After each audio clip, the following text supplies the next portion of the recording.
พี่น้องเอ้ยมื้อนี้เพื่อนสาวสมะปางมาหาว่าผัดสามเหม็นให้กินได้ไหมสมะปางจ๋ามันได้อยู่แล้วค่ะเพื่อนสาวจ๋าแต่ขอบอกนะเพื่อนสาวจ๋าสมะปางผัดเป็นผัดได้แต่ไม่เคยทำขายนะเจ้าค่ะยังบ่ทันได้เอาลงเมนูร้านเพิ่นอยากขอมาสมะปางก็สิจัดให้ฉันตัวผัดพริกขี้หนูสวนกับกระเทียมไทยให้หอมไป3บ้าน8บ้านพี่น้องจ๋าโยนกุ้งลงไปผัดพอสุกสมะปางก็สิเติมน้ำสต๊อกโยนวุ้นเส้นบึ้มลงไปซั่นตัวผัดหน้าผัดหลัง2-3เสียเติมด้วยซอสพี่บอกครัวมะปางนะเจ้าค่ะ รับเฉพาะมะปางอีกแล้วเนาะ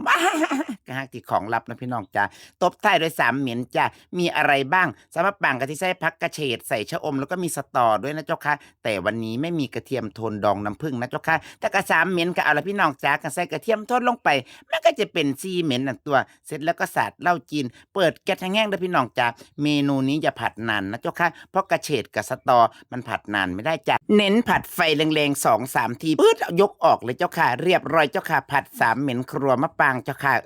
ก็ถือว่าเป็นตาแซ่บอยู่ได้อล่ะเนาะพี่น้องจ้า